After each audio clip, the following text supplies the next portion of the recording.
Hi, guys. It's Yamari from Namaste and Slay. And today I'm going to share a little tip with you that not most life coaches would encourage, but honestly, if done right, it's a really, really effective tool. So I was actually inspired out of a conversation that I had with a really good friend today about pity parties. So, pity parties, if done right, are an amazing self healing tool. And I'm going to explain why. Just like the stages of grief, if we're feeling immense pain, it's really hard sometimes to get from a place of being annoyed or angry to feeling grateful for that experience, and moving past that. When we start practicing these things on a day-to-day basis, it becomes a little bit more easier. But sometimes something triggers us, and it triggers some really deep freaking wounds and past traumas that it's hard to just kind of like push to the side and move past. So just like the stages of grief require you to go through denial, anger, before you can finally get to a place of acceptance, in those situations, you kind of have to do the same. So I encourage the pity party.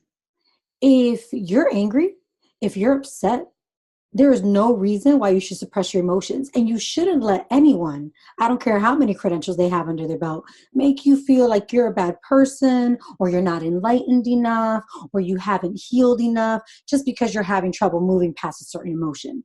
Sometimes you just got to let yourself feel it. As a matter of fact, most of the problems that we experience on a day to day are because we don't allow ourselves to fully process emotions. Instead, we bury them and it becomes like this mess. Like when you're a little kid, right? And your mom tells you to clean your room and you just shove all the crap in your closet or under the bed. I mean, eventually that crap is going to pile up, right? And you're going to have no choice but to clean it. And it's going to be even a bigger mess, right? It's going to take you a lot more time to clean it up.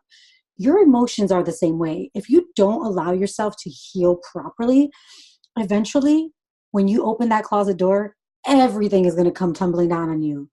And trust me, that is not an easy pile of crap to get out of. The longer you avoid the healing, the messier and more difficult it is, the harder it's going to be to take you out of that place. So, what I'm recommending here is that when you get to those points where you're like, you know what, practicing self-talk, positive self-talk isn't going to work right now because what I just experienced really has me questioning God, the universe, my life, why I'm even here, why I have to endure so much pain. I want you to feel that because reality is there is a lesson in every emotion, every trigger that we experience. There is a reason for every emotion that we experience, good or bad. So, yes, you can have your pity party. That's the good news. But I want you to time it. Only allow yourself to be in that space for so long. Now, depending on how deep the trauma is or that you're trying to heal from, whatever triggered you, it may require you to, spend an entire day healing. Saying this from experience. Or it could just be 5 minutes, but the point is to give yourself a deadline. I'm only allowing myself to grieve this for X amount of time. And this is where literally setting up a timer on your phone can help.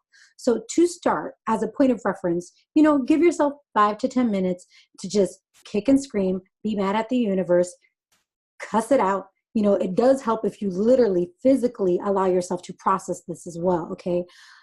So cry, punch a pillow, whatever you need to do to get it out of your system.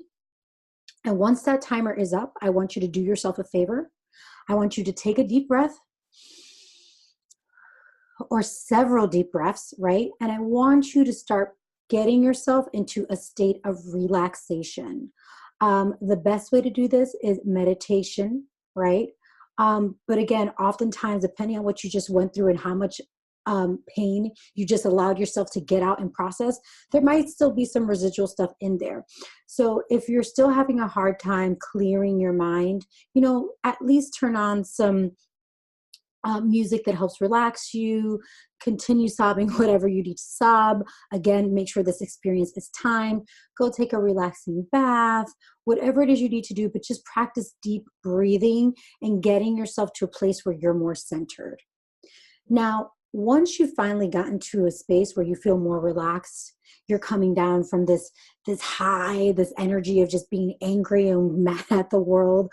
Once you finally kind of settled those emotions, the next thing I want you to do is a processing exercise. So everyone, what I've learned throughout the years, journaling is something that's often recommended, but everyone processes their emotions differently. Some people are talkers, while other people like to write things down. Other people like to express themselves through art, right? So I recommend using the tool that works best for you, but if you don't have one or you're not sure how to approach this, start by journaling. And what you're going to do is you're going to ask yourself, what is it that I can learn from this experience, situation, person, that will allow me, empower me to heal? And you really try to observe what just happened from the outside. If a friend just had this meltdown and breakdown in front of you, how would you encourage them to move past it? How would you help them find the light in this situation, in this really dark, painful moment? So that's step 3, is trying to understand, what is this trying to teach me? What can I learn from this that will help me move past this pain quicker, faster, in healthier ways in the future? The next thing I want you to do is practice a forgiveness visualization. Now, for those of you who might think this is a little too woo-woo, which I'm hoping you don't. I mean, I already mentioned meditation, so if you think that's too woo-woo, this isn't going to work for you. But reality is, there's a lot of science out there now that has measured brain waves during meditation and visualization exercises that support the fact that your brain doesn't know the difference between what's real and what's happening inside your mind. There are resentment studies that have shown that people who've practiced forgiveness meditations and forgiveness visualization exercise actually experience lower levels of distress. Now, I'm not going to go into it too much on this video because I want to keep this short and sweet, but I will include a link in the description box below. So if you can take some time to visualize yourself forgiving the person that has triggered you and thanking them for teaching you these lessons, your brain doesn't know the difference between what has happened in real life and what you're experiencing now in your mind. So it empowers you and it helps you with your healing process. Now, I said I was going to keep this video short and sweet, so that's all that I have for today, but I hope that this exercise helps you along your healing journey. If you have any questions, please leave them in the comments box below, and I will do my best to get back to you as soon as possible.